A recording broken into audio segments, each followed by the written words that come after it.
of you may remember in the early days that I used to say, I'm just not a shawl person, I just don't get it. Why would you wear a shawl when you can just, knit a cowl or a sweater or something? Oh, past me. So foolish. Anyway.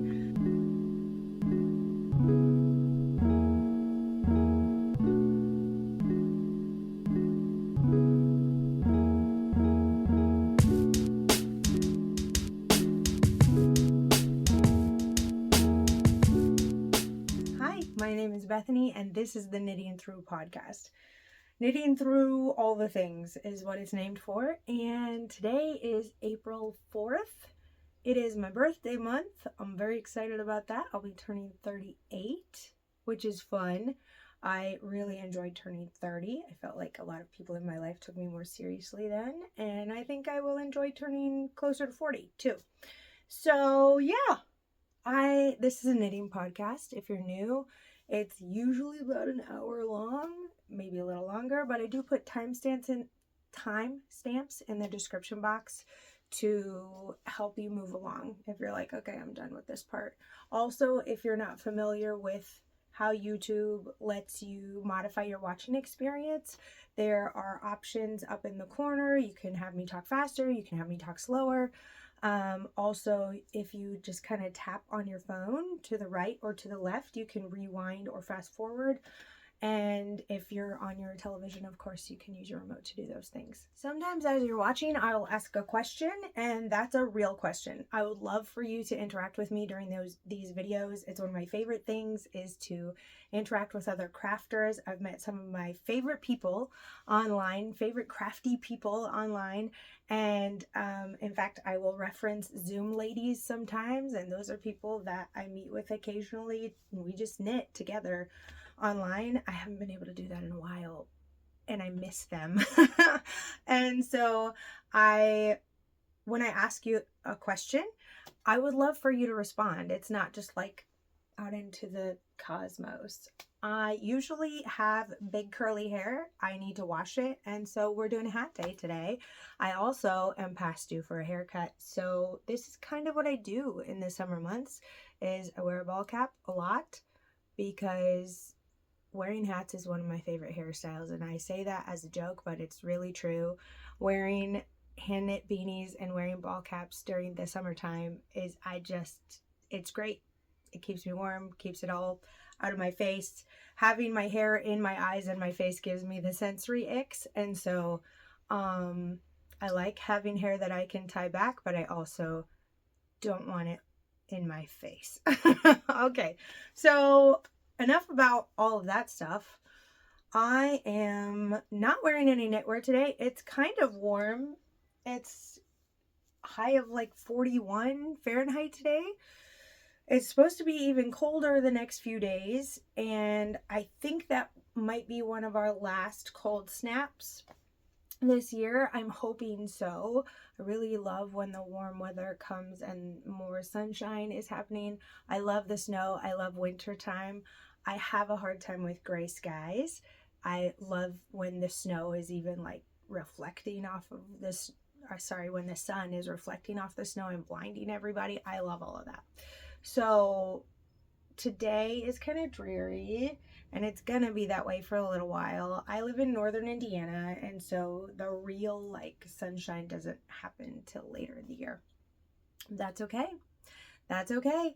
This is usually the time of year where I'm really inspired by lots of different colors, because I feel like there should be more color, but there's not. There's really just green, a lot of green. As you can see back here, those crocheted flowers were a gift from a dear friend of mine. Destiny made those for me. They are all the birth month flowers of my children. Oh, I cried when I opened it. She's so thoughtful. Anyway, speaking of, I have 4 children. They're playing upstairs. We'll see how long that lasts. So if things feel a little choppy, it's probably because I had to deal with a need and then come back. But that's okay. We're gonna try to be persistent today and get this done because I really wanted to reset today for the next month. I wanted to do it on the 1st, but the 1st was a Monday and it was the last day of co-op classes for us. And there is just a big day for us, and I'm kind of wiped after that. And then we had Tuesday, which was kind of a recovery for all of us. And then Wednesday was play practice for my kids. And now we're at Thursday, where it usually is still me trying to get a handle on my house because we came back from a camping trip at the cabins, which I will refer to a few times probably during this podcast. It was wonderful, but my house has like exploded because of it, and I'm trying to catch up with that. But I'm still crafting a lot because I knit through all the feelings. That's what I do. So I have a lot of finished objects this time around because I was knitting through a lot of feelings this month. And it's been lovely, though. It's actually been really great.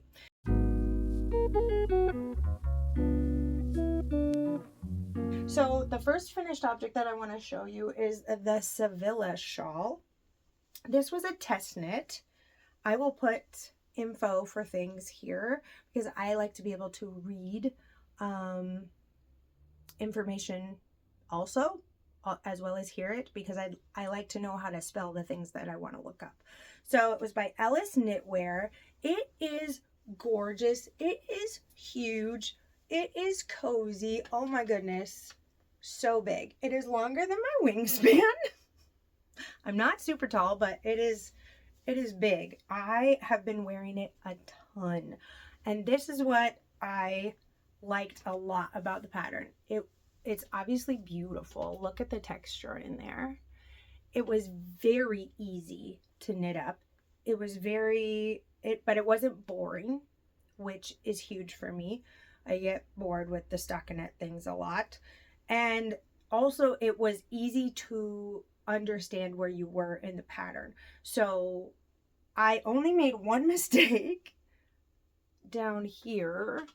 Can you see it? Where is it? Oh, right here. Can you see where I forgot to put a little eyelet there? But I did not go back and fix it even after I saw it because I was quite a ways up on the shawl and I knew that no one else would be able to see it. So it's so comfy. I usually tuck this edge in because then it gives me like a little, oh, it's so cozy. This was my first Nutiden project. I will put a picture up here. I have a bunch of Nutiden yarn. I kind of have a problem. I think it's beautiful. I love holding it. I love all the variation in the colors. I love all of it. So you'll see with this one, I think the color of this one is Moreau, or yeah, Moreau, I think it's pronounced. But there's like oranges and greens in there.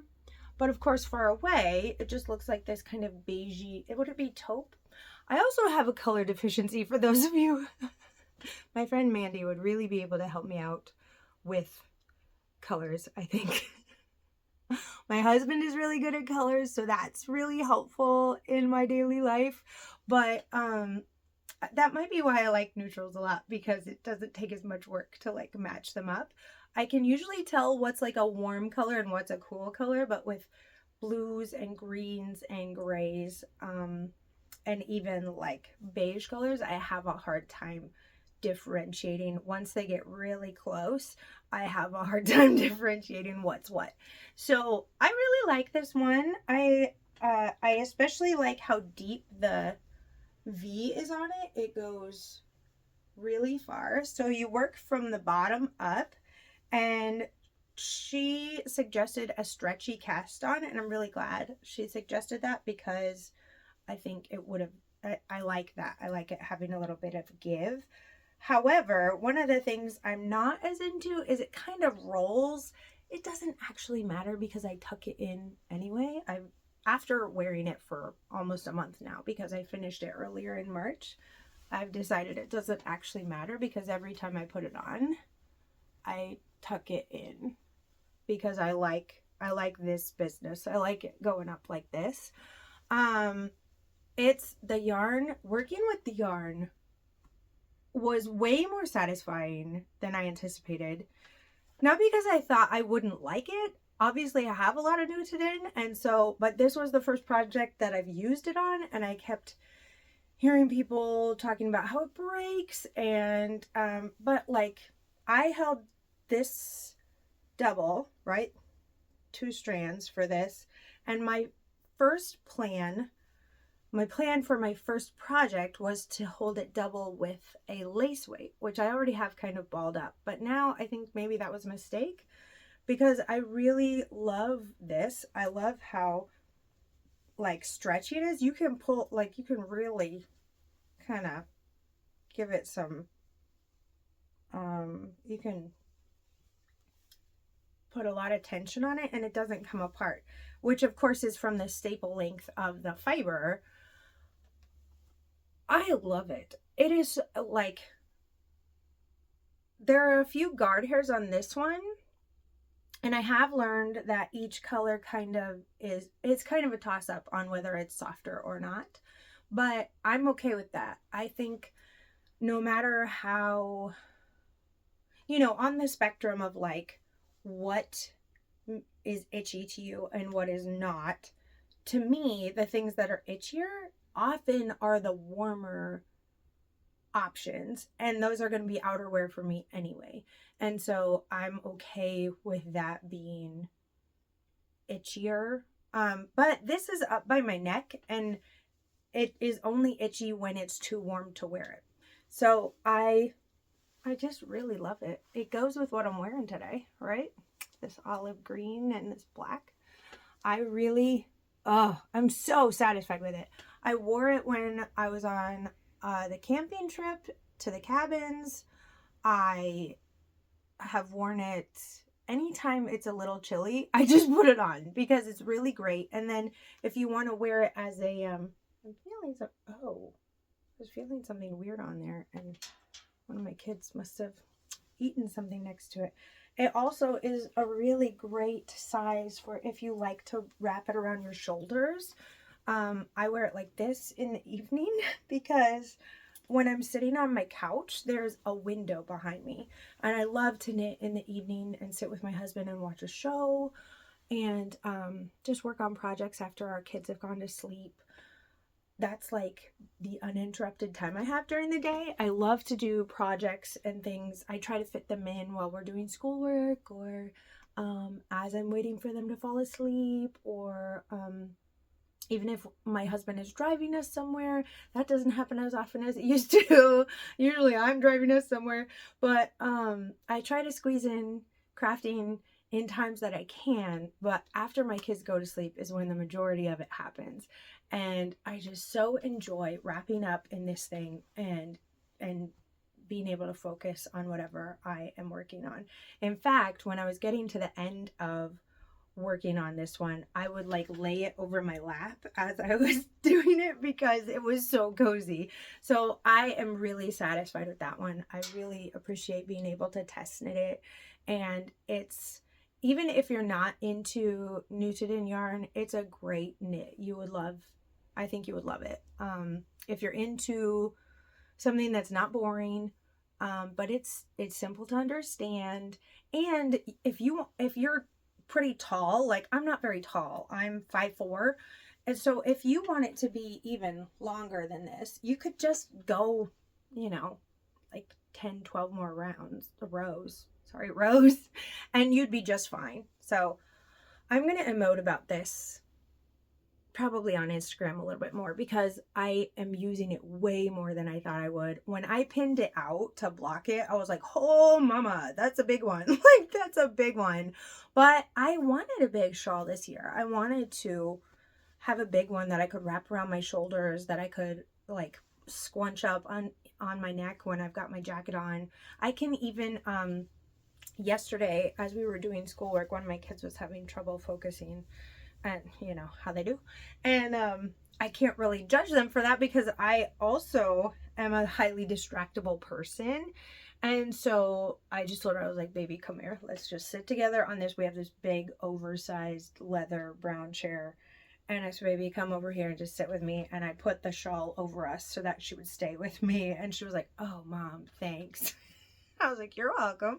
Let's do these math problems together. So she did them all herself once she was actually able to just sit down and think about it. But this is probably going to be, I can feel that it's going to be an MVP. It's already, I've worn it way more than I anticipated once I finished it earlier in March. So this is a good one. I used 320 grams for this, which was not more than, so usually Nutiden is sold in 100, 300, or 500 gram units, I guess. They send them in these plates, right?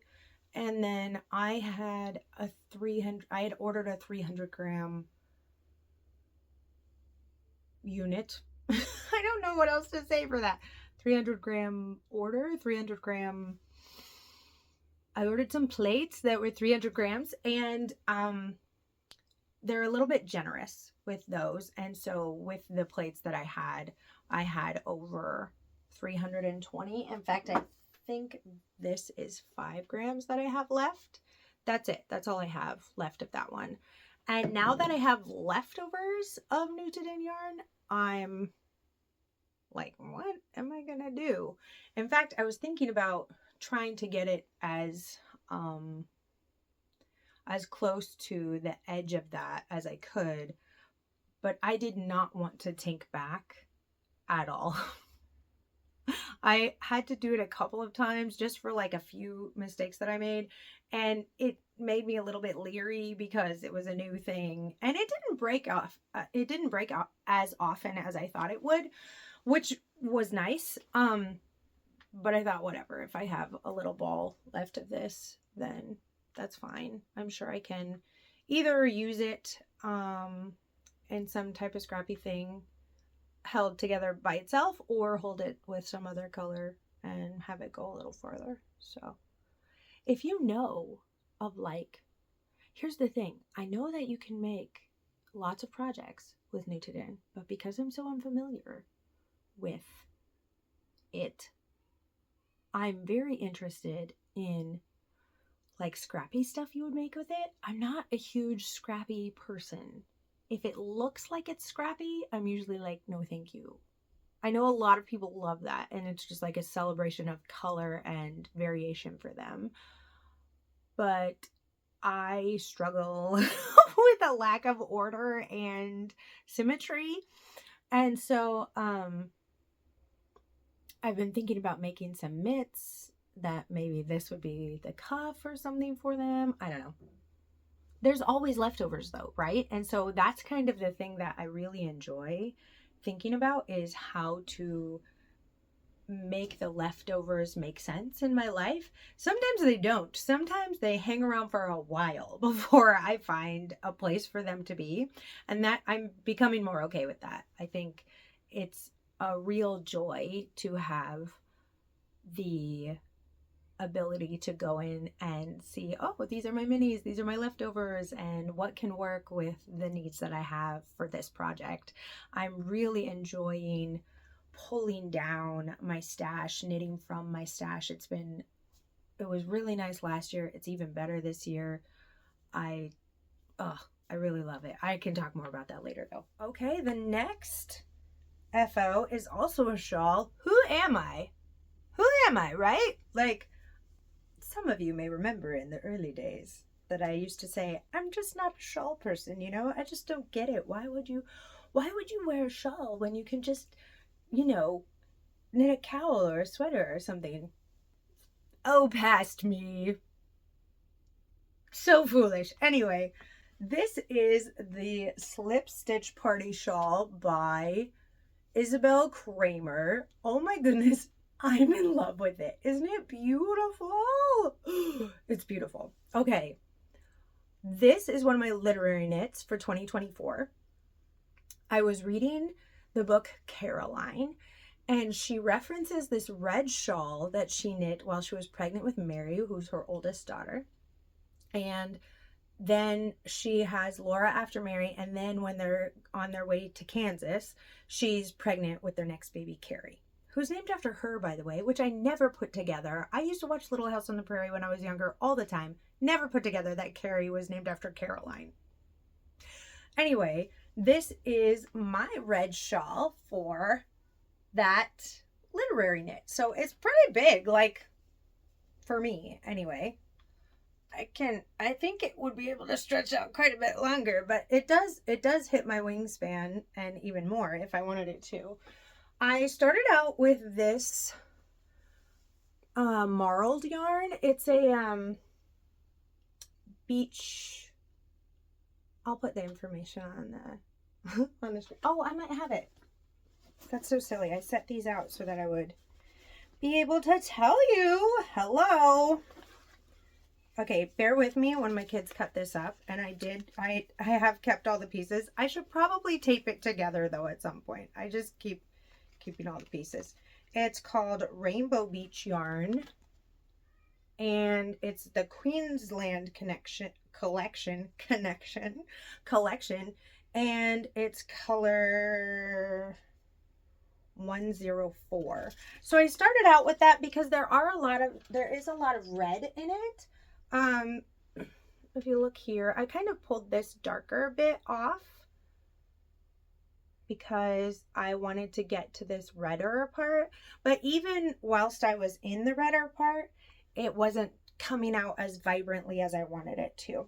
So I went ahead and switched colors, and I switched to, because I had already pulled it out once because I did part of it wrong. I started it on the train on the way to the knitting retreat that was put on by the Autumn Acorn and Old Time Knits. I will reference their podcasts in the description box. It was lovely, and I think they said they're doing it again next year, so you should definitely sign up if you want to. It was so great. We just it was the most relaxing. It was so awesome. So for a mother of 4 who are ages 8 through 4, right? To have, what was it, 4 days where no one expected me to do anything for them. Like, I was not on call for anything. And they took care of all the food. There was no time we were supposed to be up. There was no expectation of like my involvement in games or whatever. I sat on a couch and talked to lovely people for 4 days. It was so great. And I even had planned to do these daily walks and stuff, but it started raining ice at one point. And so I was like, oh, darn. Oh, darn.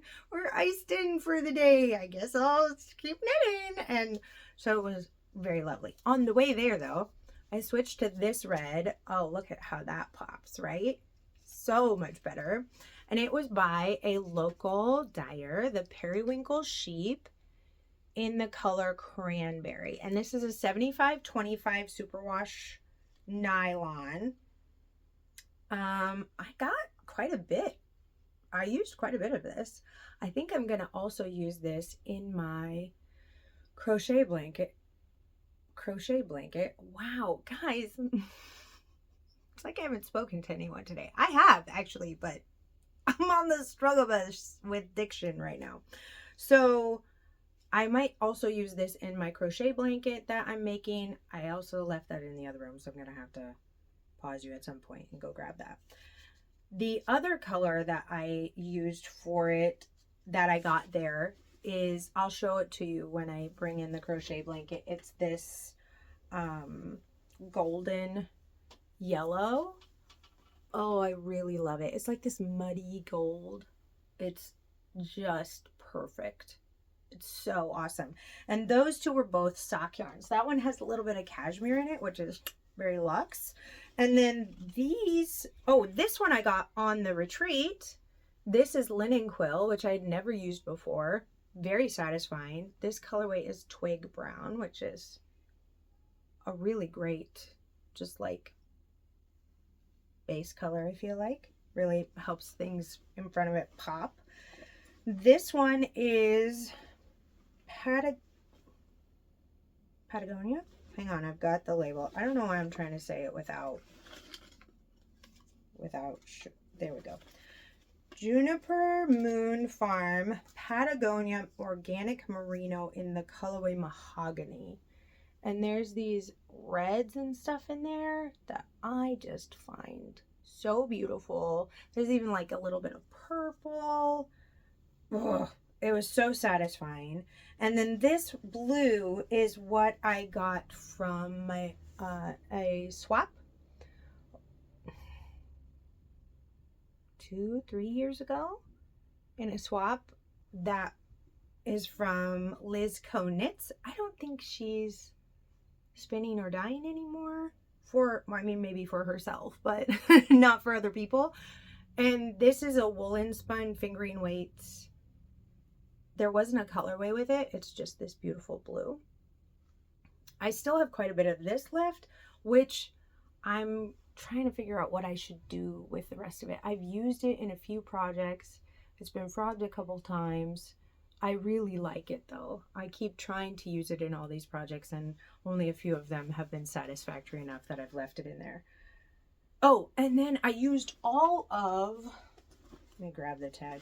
I used all of this Knitting Nakabi yarn, which I've been wanting to use in a shawl since I got it, and I've done it. I finally did it. It is Knitting Nakabi's 50% Corriedale, 50% British mohair in the colorway Shroom, which is this lovely white.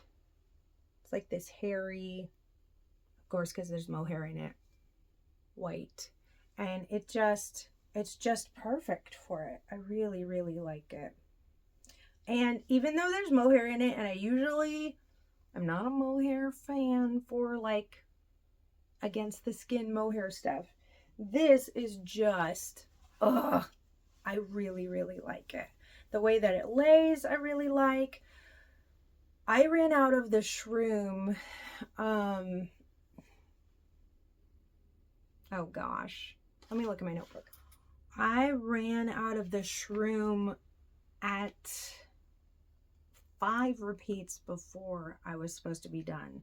So when I finished the shawl, I tried to make up for it a little bit as I was doing, like, I did more of this red stripe than I was supposed to. You were just supposed to do a couple of rows, and I did 4. Then I did again on the other side to match it. And then with this one, that was just supposed to be 1 stripe, but I did the 3 so that I could match this one too, just make it a little more symmetrical and try and make up for the stitches that I didn't have. My ending stitch count was 220, and that's 18 stitches less than it was supposed to be, which means I'm 36 rows shorter than it should be. I did not, and I knew I was going to be off by the time I got to the ribbing. I did this one on a 3.75 millimeter needle, a US 5. And y'all, the last time I did a fingering weight shawl, it took me 4 months to do. I cast it on for the shawlography, which is a similar shape. It's not one of his Schlanket, Stephen West Schlanket shawls, but it took me a long time to do because it was my first fingering weight shawl project. I was learning so many things. I loved that process, but it did take a long time. And by the time I was to the border, I was about done. It took so long. But this one took me 2 months and 6 days to do. I was so excited that it took less time. And now I can wear it. And I am so into it. I think this might be the other literary knit that I finished this month I gave away, and so it's nice that I get to keep this one. By the time I got to the ribbing, I knew that I was going to be short. I counted all the stitches and realized, oh, even with the last few increases here, I'm not going to have as many as the pattern says I should have. I thought about doing this stitch pattern again because that was really satisfying to do. This one, I just couldn't get in the rhythm of it. There are some mistakes in there, and I did not take them out. I was just powering through because I had a real hard time getting into the rhythm of that one. But I liked this one, and I thought about doing that one again to make up for some stitches. But of course, I would have wanted to put something in between it, and by that time it would be huge. So since I'm not very tall, I thought, you know what? I think this is fine. And when I blocked it out, holy Moses, I was fine. It was fine. And I really like the way it sits. I think if it were much longer, it wouldn't fit my body as well. The Sevilla shawl is huge, right? So I like having the bigger one and then this kind of smaller one. It just kind of goes maybe a little above my belly button, and I like that. I like having a lighter shawl. The shawlography that I knit a couple years ago, I gifted to my grandmother-in-law, and she loves it. And so obviously she has that, but I really wanted a fingering weight shawl too. Who am I, right?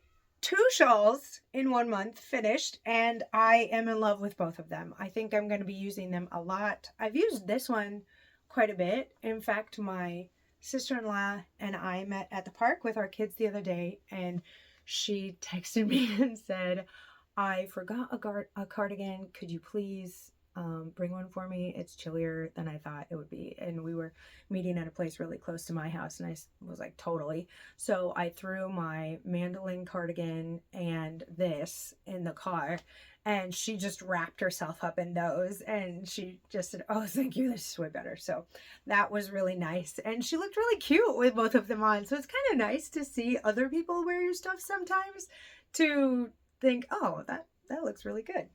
Speaking of other people wearing the stuff that you make, I gifted my brother some Hobbit socks. I finished those this month as well. That's another literary knit for 2024. I haven't finished that book. I'm reading it to my kids this year, and it might take us all year to get through it because they're not super old. They really like the story, but it does take us, J.R.R. Tolkien is pretty long-winded, and so going through description of things and having to pause, and they, halfway through a chapter, they're like, can I get a snack, please? And it's been fun, though, to try and build up our stamina around listening to a story and understanding it. I think my oldest is really enjoying it. He keeps asking a lot of questions about who's in charge of what and why the story is the way that it is, and so that's been really fun to talk through things with him. I did the socks in the hang on, I have the yarns but I don't have the socks because I gave them to my brother to try on, and he just immediately, he had this jacket on, and I said, hey, can you try these on and see if they fit you? And I was like, if they fit, then I'll use those numbers for socks for you in the future. And he was like, great. And he just folded them up and put them in the inside of his jacket. Like, he didn't give them back to me. And I was planning on saving them for his birthday or something. He did not give them back to me. He was like, oh, thanks. Yeah. And just put them in his jacket. And then he wore them for the next couple days while we were at the cabins, which was so sweet. And I was like, you know what? If you are just like, nope, they're mine now, then great. I'm glad you really enjoy them so much. My older sister did that as well. I had my grannies in a row socks for her. I was pretty sure that my sock recipe for myself would fit her. And so I was like, hey, you want to try these on and make sure they're a good fit? And she was like, yeah, great. I'll try them on and let you know. And then the game night, that night that we were having with my siblings, she just had them on, and I was like, so did those fit okay? And she was like, yeah, they're great, thanks so much. Sorry, my camera ran out of my phone ran out of storage there for a minute. Anyway, they just didn't give them back to me. So that's okay. I often give people presents too early. I probably should have just saved them for their birthdays and said at that point, try these on and let me know if they need adjusting. But I like giving things to people when they're done. For some reason, that's more exciting to me. Anyway, I did the socks in Mustache Yarns Sport Must Match set. And it's called There and Back, which is a reference to The Hobbit. And the colors were really great. I really loved the way that they knit up. I'm excited to make another pair here. They probably won't be as long, but that's okay. And then I used this Sweet Georgia yarn. I don't know the colorway. It came with an advent that I still want to put on my needles to do something with. I don't know what I'm gonna do. And then this is a mohair that I have. I know the colorway is taupe, but the shop that I get this mohair from, they don't have like the brand on it. They wind it off into 12-gram cakes for heels and toes of socks, which is what I used it for because hobbits have furry feet. This is the next finished object. This is my sister Sarah's Christmas stocking. She asked me if I could make non-superwash Christmas stockings for her and her family. She has 2 boys and her husband, so it's 4 stockings total. This is her colors, and the boys want red and this white and then a red and a green, and then her husband wants blue and green. So it's just going to be a different combination of the blue and green and red and white. So that'll be really fun. This pattern, I used the color chart for it, but I changed all the stitch counts for it because I'm not using a sport weight yarn. I'm using a DK and worsted weight. So this Knitting Nakabi blue one, that's a Knitting Nakabi yarn called Cookie Monster. I love working with her yarn. I love that I have leftovers, but for this project, I have like full skeins of her yarn, and that's just, oh, it's so good. This is Let Low Be. Do I have the ball band? Could I give you the number? I think it's Light Ash Heather, but I will look for the number also. I might have the ball band for the last skein of it. This one took more of the Let Low Be than I was anticipating. So when I do the red and white one, I might have to get another one. So it would be really good if I do have the color for the ball band for that. I might also be ordering more Let Low Be to do the red. I think it's just a real, she said she prefers a more like yarns that look more natural, minimally processed, naturally dyed, which Knitting Nakabi, that's all she does is naturally dyed non-superwash yarns. And so I was like, I got you, girl. I know exactly who will do that. Let me show you her colors and we'll get it. So last year we got the yarns, and I'm really hoping that this year I can finish them. What's great about stockings is it's just one big sock, and when you're done with it, you don't have to make another one. That's it.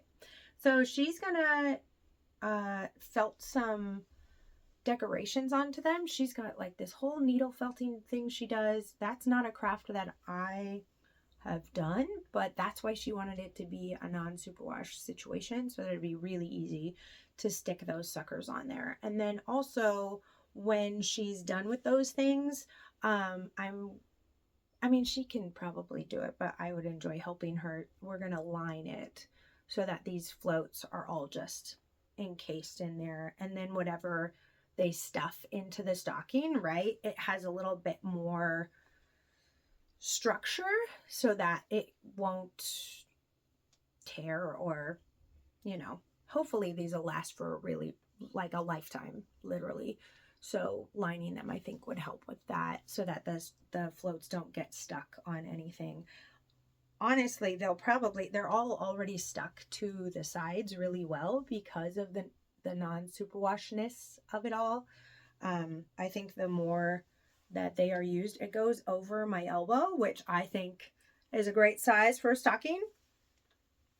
I'm gonna start on Ned's next because I have, which is her husband, I have the green and the blue, which are both knitting Nakabi yarns. Oh, be still my little heart. My fingers are going to be so happy. Because I don't have a red that the boys are satisfied with yet.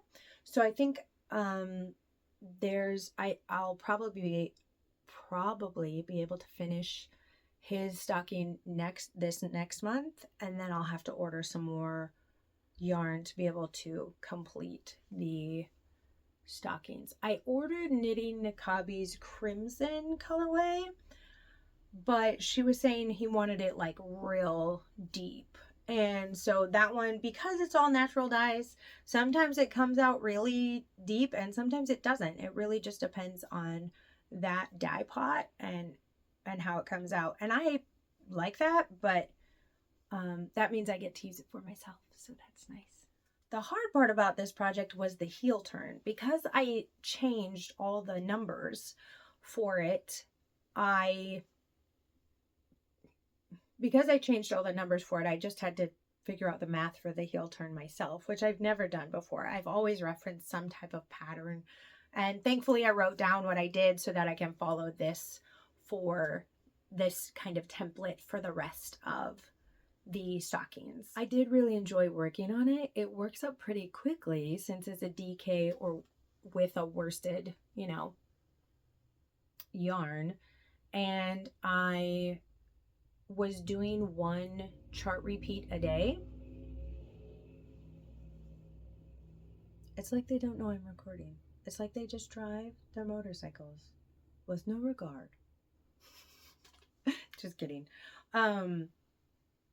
It worked up pretty quickly since I'm using a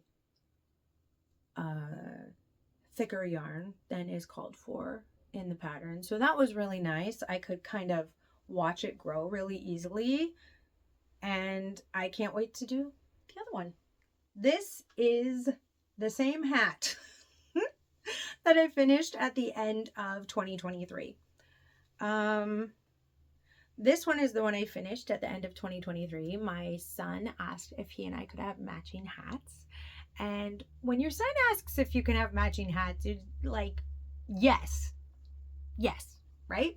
So this is the Tromso hat. It's this cute little way you close up the top, which is super easy, by the way. Actually, when I read the pattern, I was like, oh, I get it.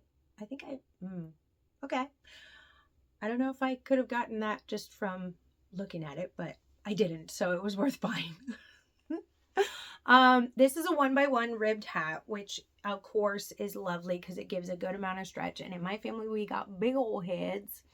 And during the cabin trip, I had already finished my hat, which was nice. And I think, or maybe we did. I finished both hats because he said he wanted us to wear them. So we did. He wore his, and then I actually wore mine over my ball cap. I do this pretty often.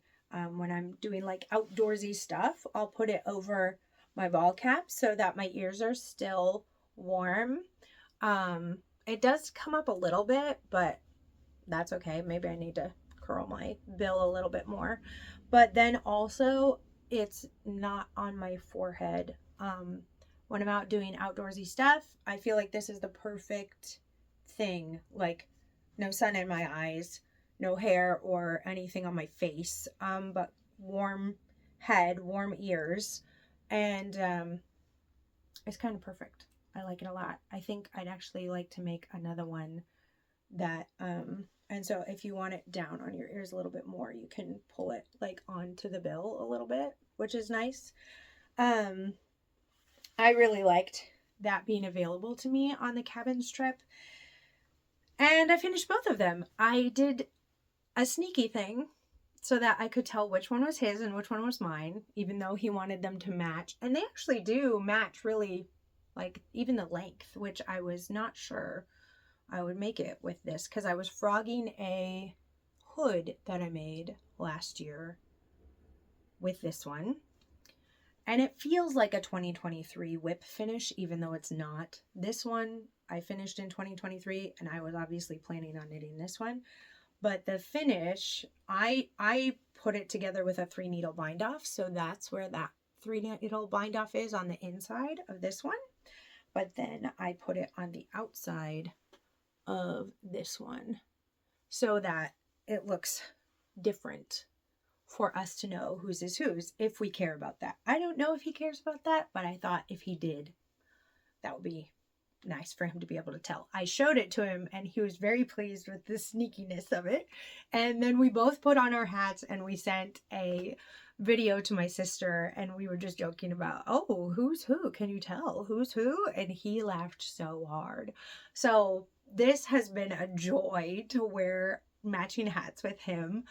I will put a picture of us wearing the hats. He's just absolutely adorable. My kids are so knitworthy. They just are so positive about anything that I give them, that I make. In fact, to the point where they ask me for a lot of things. Impossibly a lot, where I cannot keep up with their requests a lot of the time. I think maybe I've had you tilted this entire time. Or it could be very possible that my house is, oh no, my house is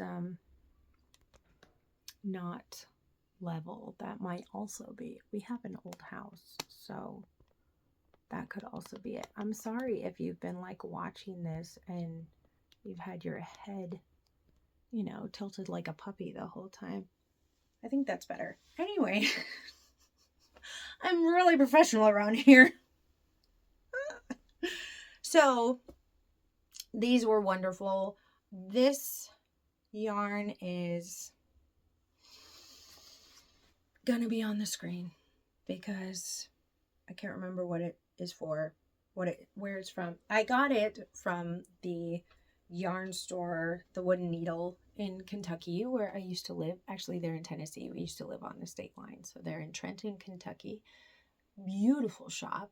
I was so spoiled when I was there because that's the first shop I'd ever been to. And there were knit nights there every week. And now I'm in a place where the yarn shops aren't quite like that. And I am so happy that I bought the yarn that I did while I was there and invested time with those ladies that I did. I'm so glad. But I bought this to make a bulky sweater, and I very much underestimated the amount of yardage that I would need for that. So once I finished the hood for it, I realized, oh, I'm not going to make it for this. And I thought, okay, well, I can either stop and just use the hood, which I did for a while, or I could frog it and make the rest of the sweater without the hood, but the hood was kind of the part that I liked the most. So after using the hood for a little bit and it not working out as well as I thought it would, I frogged it and made it into 2 hats, which we are using a lot. So win-win. The last finished object that I made is the hinterland dress. I finished this. I cut out all the pieces one weekend, and then I sewed it together the next. I really love the color of this fabric. I like the weight of it. I got it at Joann's, and the buttons are, I'll have a link to Ginger Mint's shop in the description box. They're all these different flowers, and I used to have it on a little like overall jumpsuit thing, which was really cute, but it didn't fit me well, and I kept wearing it even though the torso was too short, and of course I kept like having to move things around in an awkward way. And so I tried to cut it up to make it into like a skirt jump, like overall thing, jumper thing, and it didn't work. So I just took the buttons off and scrapped it, even though it was so cute. I think I might just need to buy a bigger size, a longer size, if that's, I don't know. And I repurposed them with this hinterland dress. I love dresses with pockets, and I don't have enough of those in my life. So this one has pockets. and they're big enough to fit my phone in there, so that's nice. I also lined the skirt with a double, like this is one layer, this is the next layer there. I like the weight of that too. I like how the drawstrings work on the back. The only thing that I don't like is the way the neckline fits. And I had this issue with the Metamorphic dress, which is by the same designer, So Liberated, which is a cute pun, by the way. So the neckline is rather wide, and I understand that that is because of the oversized nature of the patterns that she writes. I am realizing that one of the reasons that her patterns are so well loved is because they are so oversized, and oversized garments are just much more forgiving if you pick the wrong size.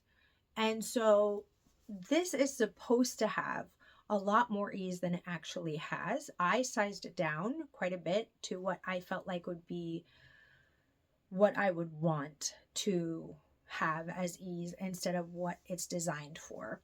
Now that's on me, right? Like if you make a modification to the pattern, whatever you end up with, if you didn't adjust for that either, then that's kind of on you, right?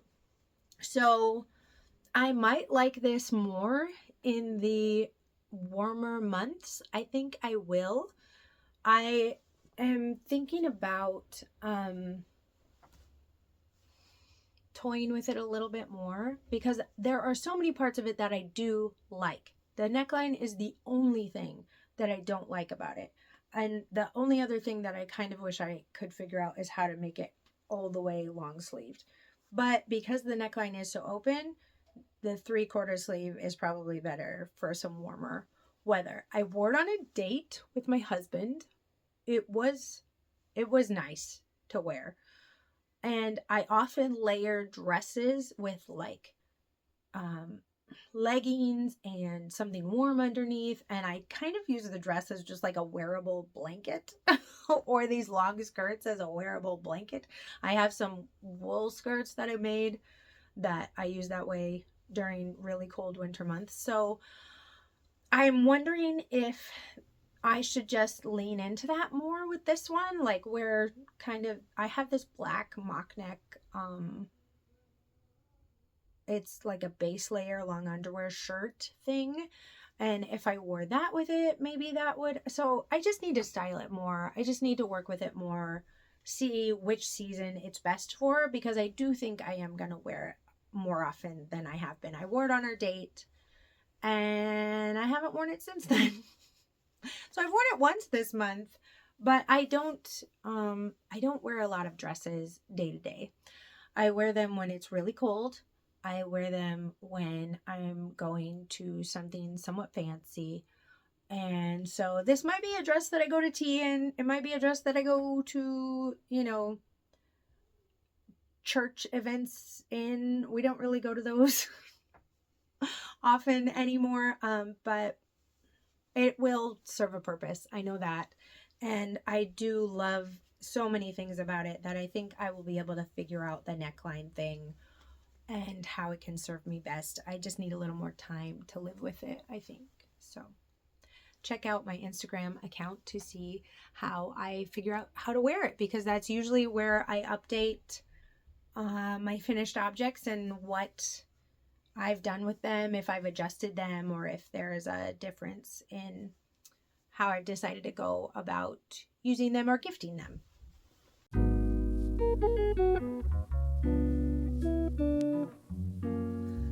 Okay, on to works in progress. There are not very many because I had a ton of finished objects, and part of that is because I've been doing less whips at a time, and that's been really nice. So I had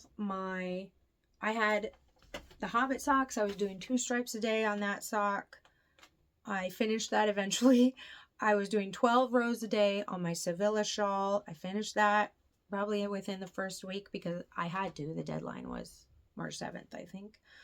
I was doing one chart repeat on Sarah's stocking every day until that was done. I did 10 rounds on the Tromso hat, which worked up pretty quickly since that's a much thicker yarn. And then I was doing different sequences of the Caroline shawl this month, which honestly was great. I did more than half of it this month, and I started it in January, the end of January, and I did more than half of it in March because I was motivated to get it done. The whips that I have going right now are the Hexie blanket is still going on. Obviously, I'm not done with that. In fact, I'm going to grab it and we can go through where I'm at with that. Okay, this is the Summer Fade blanket, I think it's called. And I am loving it. Look at all these hexies. Oh my goodness. I have done 36 white hexies. And now I'm adding some colorful ones. Look at that. Oh, this is so great. Aren't they beautiful? Look at these. Okay, so there's a bit of discrepancy in how much yarn it takes for the white ones versus some of the different colors, because of course there are little variations in the thickness of the yarns that I'm using. I am holding fingering weight held double. It's a DK weight blanket and I'm using a 4mm hook. The one that I like is a Prim one. It's supposed to be like this ergonomic thing. It feels nicer than the cheap ones that I had before that were just like to help me pick up dropped stitches on sweaters and stuff, but it's really nice. I like it a lot. And I like the tension that I'm getting with it too. I did a test one and it's not all bunched up when it's blocked. It relaxed really beautifully. And so even though this looks kind of bunchy, don't worry, it's going to be great. I have all of these yarns. Look at this. I have all of these yarns to put in it. I've already used over 300 grams of the white in it. I have about 70 grams here left. I have to get more because I looked at it and thought, surely I don't need that much. I do. I do need that much of the main color, which is fine. I just need to go get that eventually. And that's not in the budget for this month. I can tell you that right now. So I know that I have enough for just over 7 more, not quite 8 hexies of the white, which means I am going to get through the next row of hexies, but not the next one. So who knows how long that's going to last me this month.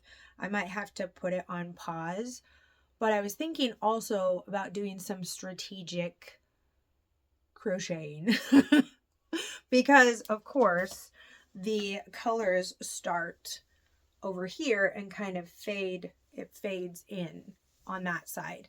So I was thinking about doing the row that I need to do and then doing a few white hexies on this side so that I could also add a few colors and make it long, like be able to crochet for longer this month. But also I was thinking if I run out of spaces where I can add something in a way that makes sense, what I can do is do the rounds of, so this is, I didn't do this on purpose, but I have to do another round, right, to be able to attach it because I'm doing it as a join as you go type of thing. So even if I just want to do that with each of the colors and then just put a little stitch marker in there, and then the first hexie for each of those colors will be ready for when I'm ready to put it in the blanket. So that's the plan. I've already put in these 2 colors. This one the latest color that I put in is this one, and that's the gold that I used in the Caroline shawl, the slip stitch party shawl. And it is, I had 99.1 grams left. Even after using it, I'm almost positive I used over 20 grams in that shawl of this color. So very generous of Dream in Color yarns. This is also one that I got while I was in New Hampshire. It's beautiful. I love this like muddy gold. So beautiful. The colorway is Naked Shame, which cracks me up for some reason. I'm in 3rd grade, I guess. And so every time I read it, I'm like, that's funny. This is a 70% superwash merino, 20% cashmere, 10% nylon blend. It's a joy to knit and crochet with. Oh my goodness, I absolutely love it. And the base is called Smooshy Cashmere, which, I mean, is accurate, right? The other color that I've added in is this one, and it is a mystery yarn that I was gifted by a viewer. I like it. She sent a little note with it that said she didn't have the ball band anymore, but she was sure that it was 100% superwash merino. So that totally fits into the fiber content that I'm hoping for this blanket. And I really like the way that it is working up. I'm enjoying so much how things work up with crochet, because I just started crocheting basic things last year, and so I have no basis of like knowing how certain things will work up in crochet at all. I've been knitting for a while now, and I still don't know sometimes how things will knit up either when I see a skein or cake of yarn. So it's just a surprise and fun. This one, of course, is a lot more variegated, and this is a tonal. So I think that's going to be nice. The next one that I'm going to add in the fade, I think, is going to be this one. Oh, my hair's in it. This is a yarn that I dyed myself.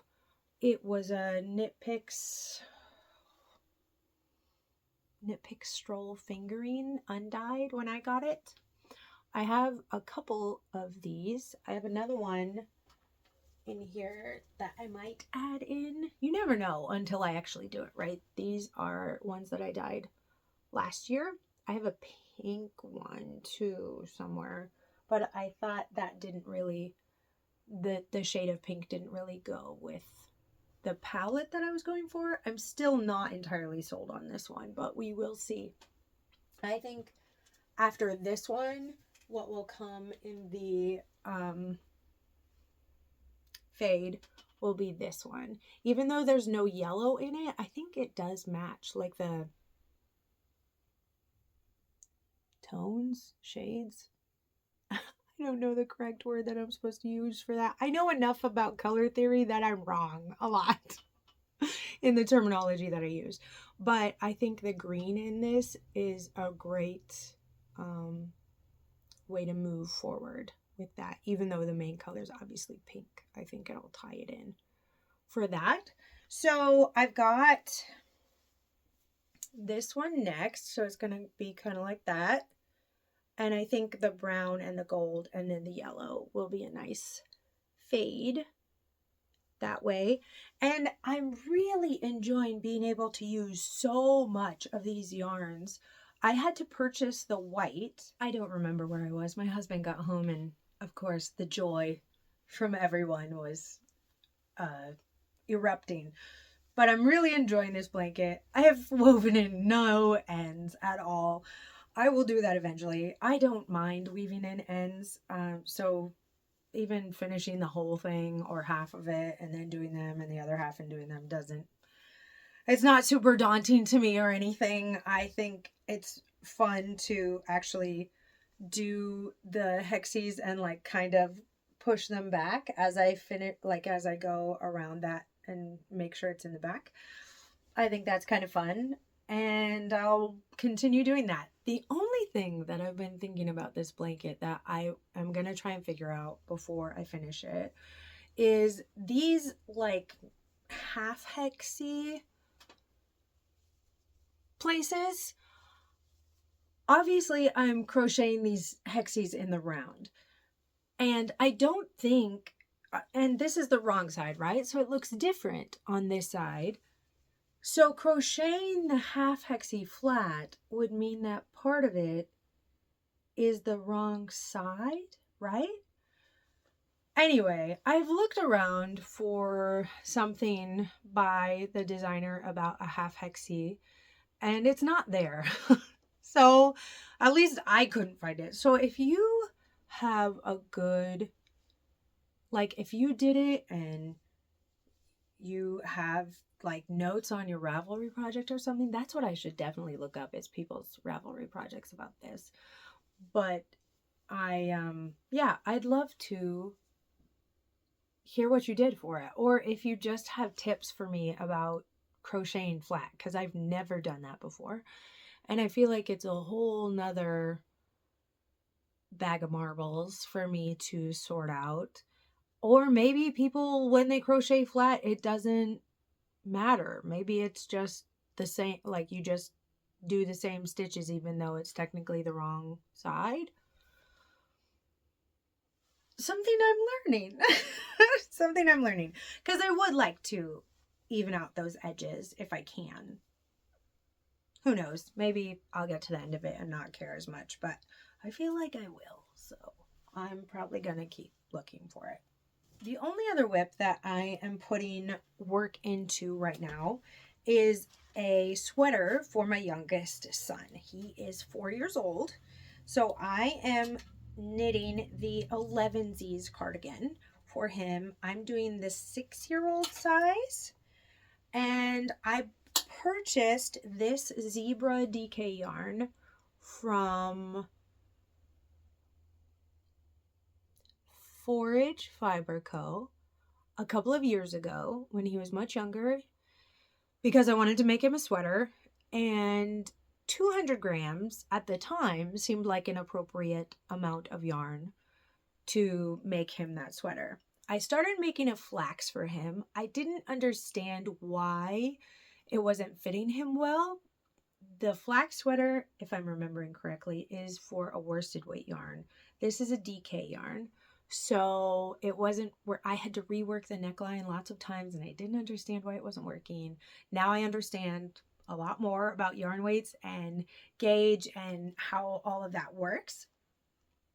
So at the time, I just frogged it and put the yarn aside. And because I've been wanting to use stash yarns for my projects, both of the ones I'm using for this are stash yarns.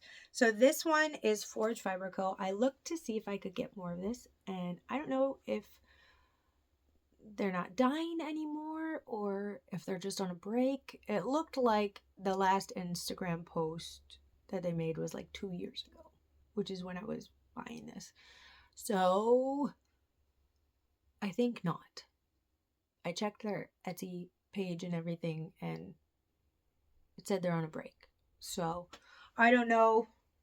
There's not a way for me to get it. So I'm just using what I have, and then I'm holding it with this Holsgarn Super Soft, which if you've never used before, is not actually super soft. It's just softer than the other stuff that they have. And the colorway Tundra. This is a fingering weight yarn. It looks really thin coming off the cone, but it blooms really beautifully and just kind of fills in all the spaces that you'll see in the fabric here. So the zebra part of the yarn obviously has the black in it, but because I'm holding it with the Holsgarn, it just has this really variegated, has this really marled look. So it has the green on the green, but then it also has the black in the green, and I'm really liking it. I think I like this more than I would have liked it if it were just the zebra DK yarn. So I'm making the 6-year-old size for him. I keep measuring it on him, and the way that the sleeves length is going to be, I think will be perfect, because I'll be able to take the cuff and just roll it up entirely on this part. It has this little elbow patch detail. Oh, so cute. So I'm almost to starting that part on this sleeve, and I was sucked in for that part of the knit. I just kept going until it was done, until the sleeve was done, really. Once I got to here and did the elbow patch part, I just finished off that sleeve. The 11Z's cardigan is an Aran weight pattern, which is why I'm holding these two together, and it's coming out really well. I don't even know if my gauge is correct, but it's working well for his body, so that's nice. And I do like the fabric. I will put in my Ravelry project page if my gauge is different, but I'm following it just to pattern at this point, even lengthwise and everything. It's turning out really well.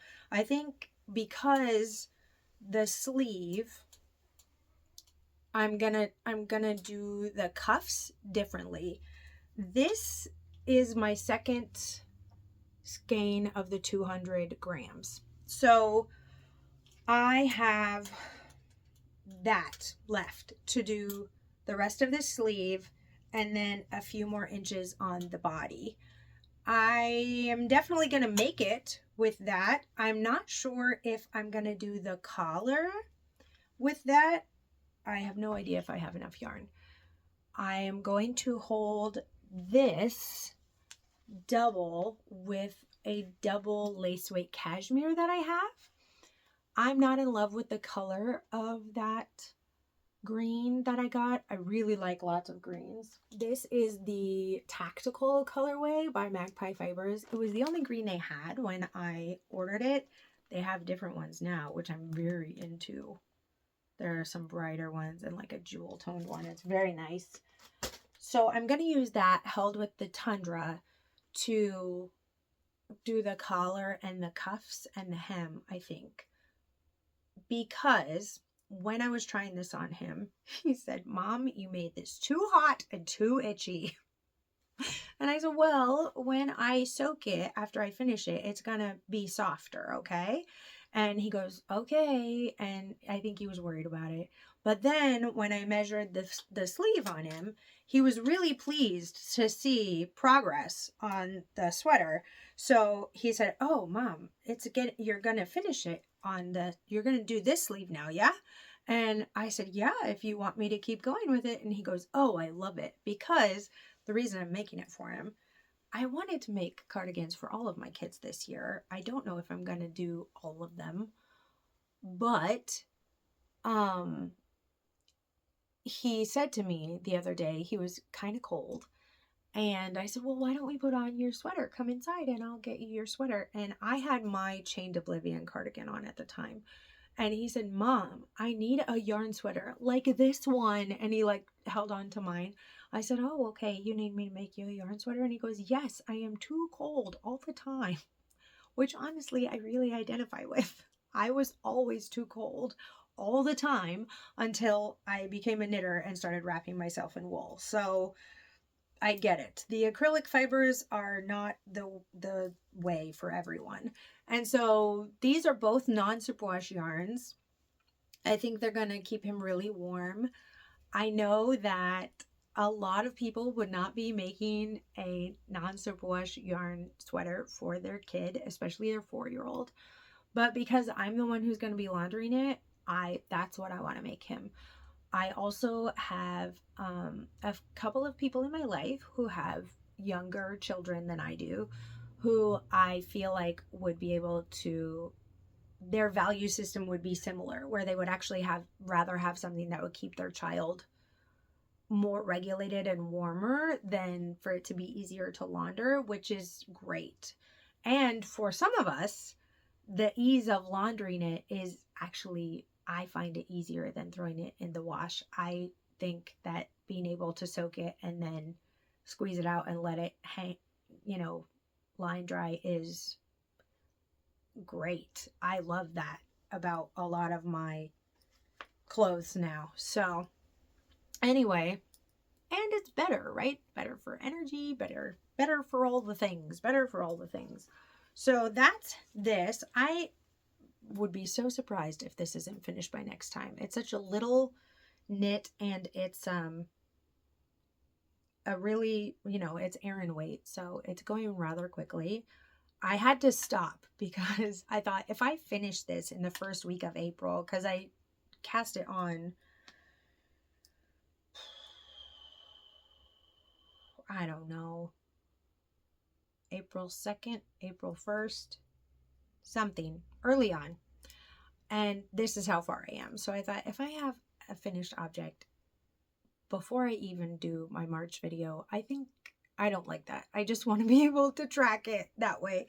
So I stopped going so gung-ho on this just so that I can, reset for the month. And I think this is going to be nice because the cold snap is happening soon. So I'm hoping to get this done for him for the cold snap so that he can actually experience wearing it, and if he doesn't like it, then we can gift it to someone and I can have something else ready for him for when fall comes around, because I would like to have cardigans ready for my kids by the time our October camping trip comes around. This is the ball band for that. It's called Forage Fiber Co. And then the color is Fern number 2. And it's 100% Highland non-superwash wool. The two skeins that I had are very different colors. I'll put a picture here of what the two strands look like together. You might be able to tell just by looking here at, because the new skein starts about here. And there's a bit of a tone difference there. I think because I'm holding it with the Tundra, it's way less noticeable than it would be otherwise. And that's great with me. I'm glad that I am not having to alternate anything. It might be even more noticeable on this sleeve. Yeah, you can see it a little more on there. But I think it's even harder to pick up in person than it is on camera. So I don't think anyone else is going to notice it, least of all my 4-year-old. Okay, the last thing I'm going to tell you is that I frogged one of my 2023 whips.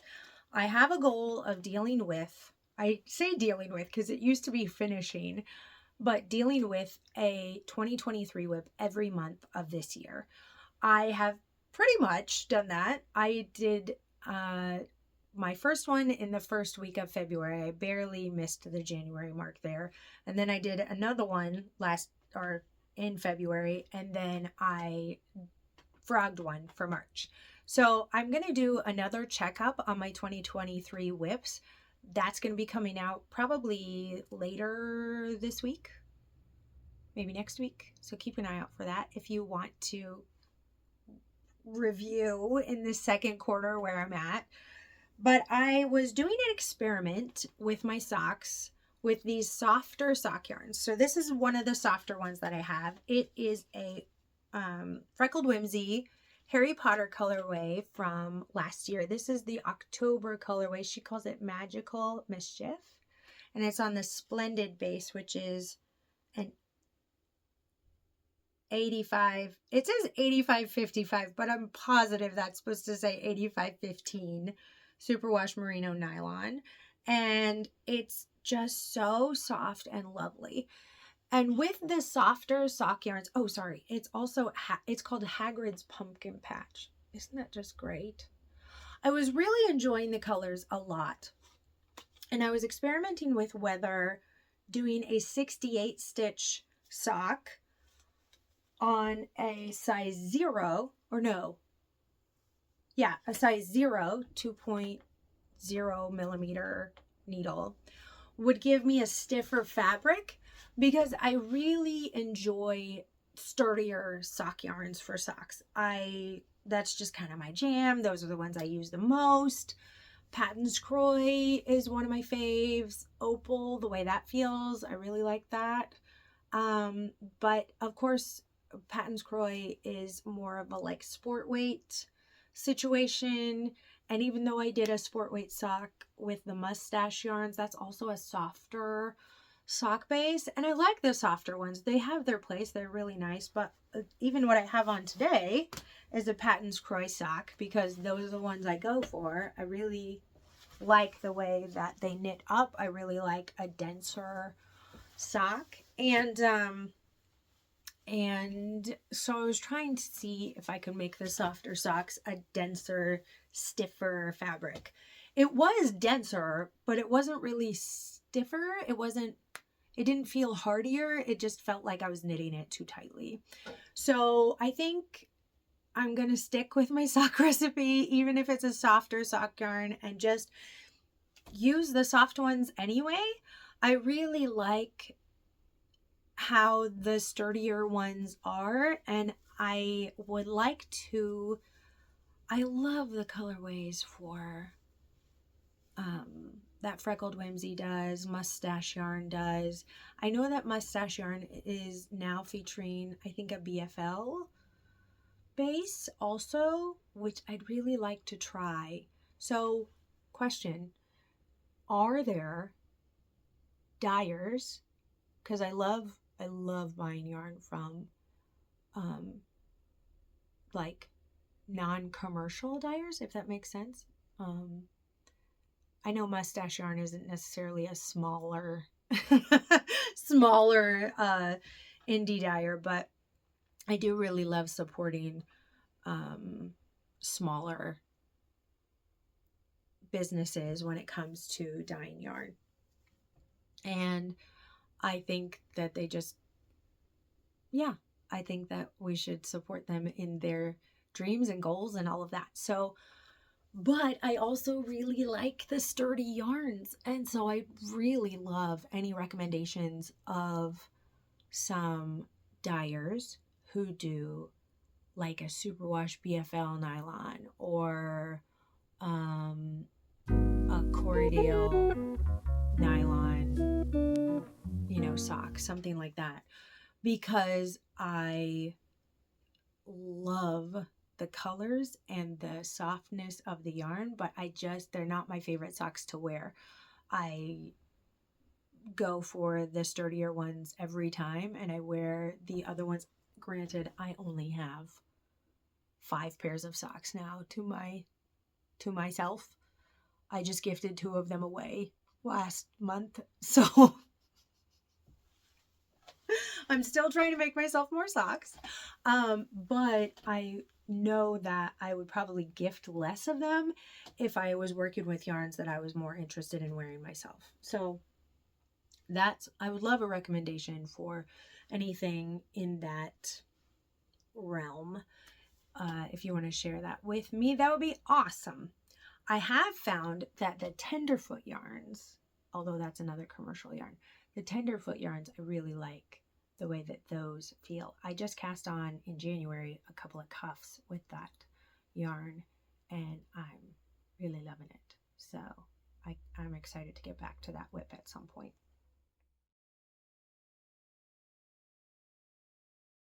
I have some acquisitions for March. I am finding that I'm buying yarn about once a month, which is great.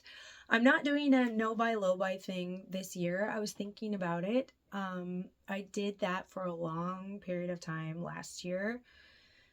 And then this year I was talking about only buying yarn that I could touch and, like feel, because I am not interested in buying yarn that I might not be into. So I did that in January, but then in February, I ordered the sock yarn from Mustache Yarns, because I've used her yarn before and I know how that feels and I know what it's like. And then this past month, I ordered some Nutiden because I know how that feels and I know how it works.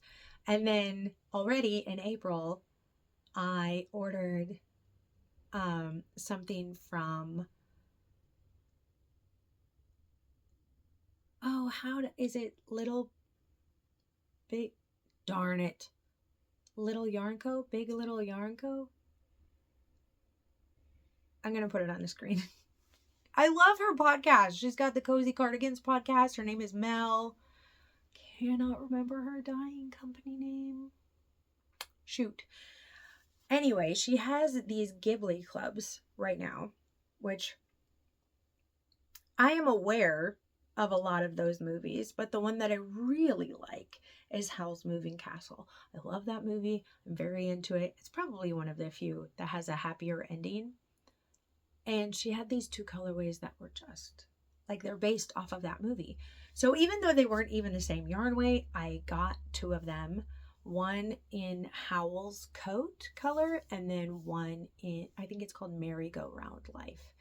And the Howl's coat is a fingering weight, and the Merry-Go-Round Life is a worsted weight yarn.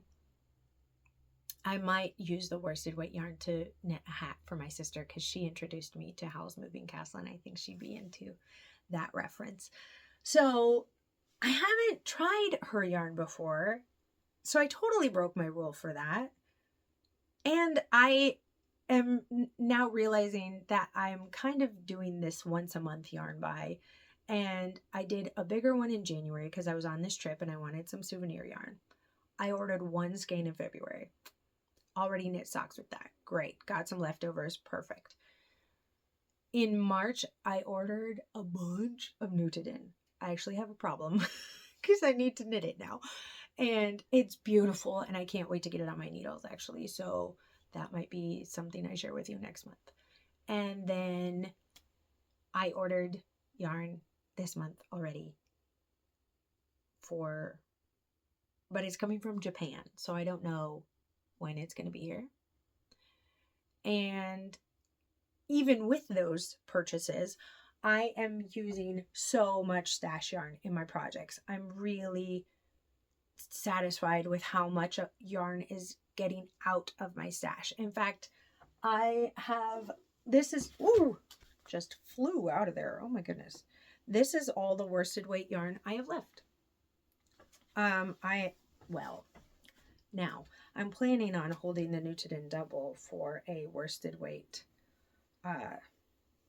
thickness for several projects, but I'm really happy about it because that means that these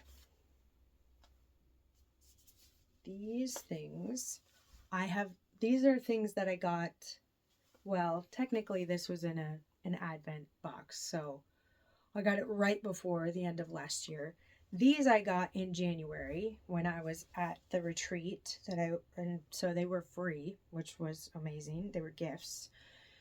This is from last year and that was a gift. And then this is what I want to make my oldest son's cardigan out of.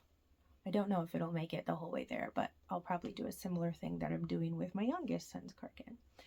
And that's it. That's all and I've had that for a little bit. I think I got it for my birthday a couple of years ago. So I'm pretty sure I could knit all that up in a month. You know, I'm really into just using all this stuff. It's really great. In fact, one of the tidbits I did this month, which